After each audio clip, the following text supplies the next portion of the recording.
Hey, it's 3:30 p.m. and it's the first meal of the day. Let me show you what I'm eating. So we have green tea, milk tea here. We have quinoa here, spicy seafood, a Korean spicy seafood soup, Korean pickles, cucumbers, cut in the tornado fashion, and mozzarella cheese balls. I have water as well that I'm drinking over here, but hold on. So yeah, it's been a while since I've updated again, and I feel bad, but I'm trying to figure things out as I go too. I wanted to share what the path of healing kind of like mentally looks like, but because I'm still figuring it out myself, it's like I'm like conflicted between updating at times where I know I'm not very stable, and or like keeping it real and updating it anyway. I mean, I'm open to suggestions, but I also feel like if I'm updating it, even though I know I'm unstable, it feels kind of irresponsible, especially if the video is taken out of context. But I mean, if you've been following along, I've mentioned a few times here and there that the last few months have been kind of challenging, and it's not like it's for like rather big things that they're challenging, and it's not even for like career or like anything else like that. It's actually like family health things that are, kind of like on a roller coaster. And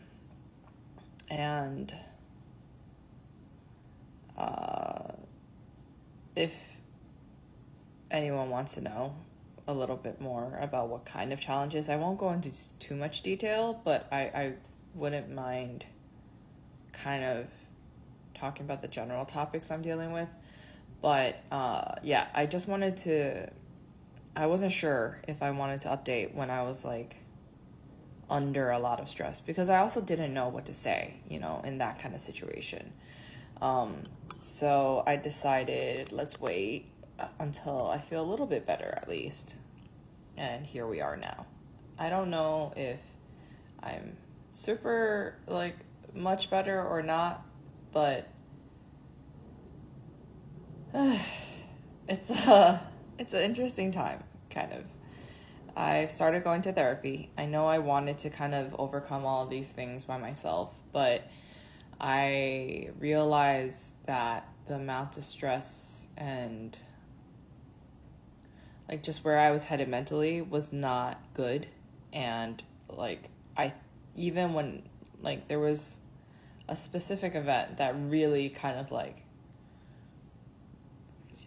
made me decide that, oh, I should go seek help, is like there was a rather emotional thing happening. I felt really calm, I felt really in control, and then suddenly my Apple Watch went off and alerted me, your heartbeat has been over 120 beats per minute for an extended amount of time while you're inactive, which means I was relatively not moving, but my heartbeat was over 120 beats per minute. Now, to put into perspective what that means, my resting heartbeat normally is around like the 60s or 70s, right?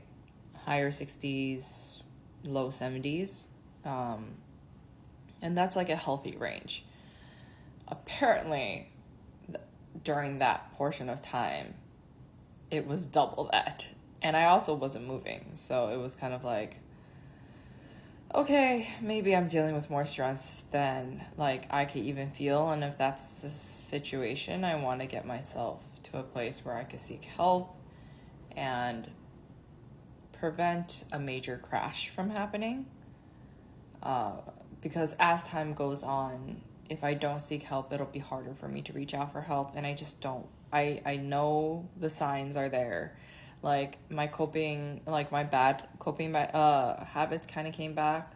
I started eating more sugar again. I started drinking soda here and there. I couldn't sleep at a certain time, started having panic attacks, started having really negative thoughts, the whole not the whole 9 yards. Sorry, that's not fair. But like a lot of signs started popping up again. So I was like, okay, let me reach out for help. And I had my first appointment earlier this week, and so far it seems to have gone rather well. I've also had therapy once prior to this, and it did not go really well. Like, I don't think the therapist and I matched very well. It's not her fault, but I don't think, like, the way that we communicated was great, and that kind of put me off from seeking out another therapist. But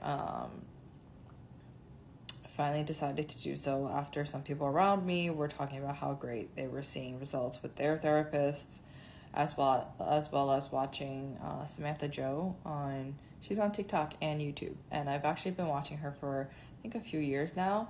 She's actually a huge inspiration that pulls me out of kind of like a mental health and physical health, right, in a sense, because like she, like, I don't know, she makes it very easy to kind of approach for those topics, and she's very inspirational. So I'm like very grateful to find her channel. If anyone wants to find like content that I feel like has helped me through my mental health journey, let me know.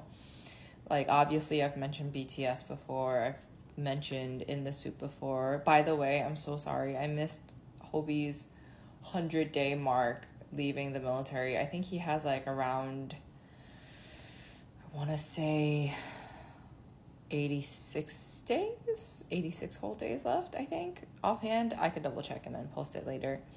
But I'm excited to see Jinjin is out. Also, I don't know if you've seen, but he's the ambassador for Fred. And I was just thinking that when like the rest of the members started getting all of these kind of like brand deals, when like Jinjin just went into the military and one by one they were doing solo careers, and then they started getting these deals, I was like, oh, I really hope no one forgets about Jinjin, and like I'm curious to see who will pick him up for their brand.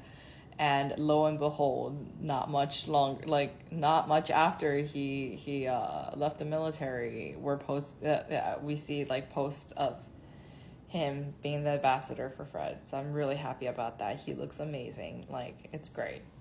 But yeah, if anyone's curious about what other content I've watched, or like other YouTubers or other TikTokers, like, let me know, because there's quite a few people that I've watched that have helped in like this whole process, and just keeping me, I think, on the right path and inspiring me to make changes. Like I mentioned with Samantha Jo, like watching her and her constantly trying to be better and healthier made me also kind of, focus on that too. And I had not heard of the book Atomic Habits before seeing her channel, and she talked about the book Atomic Habit. I don't know if that's the exact name of the book, don't quote me. But anyway, like hearing her say that you could be, like hearing her quote the book saying that you could be 1% better or 1% worse every day, kind of like made it easier to me to put into perspective that, oh, it doesn't have to be big changes that I make. It could just be little changes that I make every day that will slowly put me on a positive cycle versus a negative cycle that I had been in repeat. It's just recently there's so many things happening that are outside of my control, and I'm trying to control how I react to them. I've been reading a few books too that have helped, and kind of like the one concept, my cousin actually introduced me to this book, and it's called, I could be screwing up the name, it's called Ikigai, which is like the Japanese term for, there's many different interpretations of it, but the reason for being, or life's purpose, kind of. If you guys want to know about that, let me know. But yeah, this is, a whole ramble of how I've kind of been doing recently, and also why I'm not eating until 3:30 in the afternoon. I spent most of the morning like noon cooking. But yeah, let me know if you're interested in hearing any more.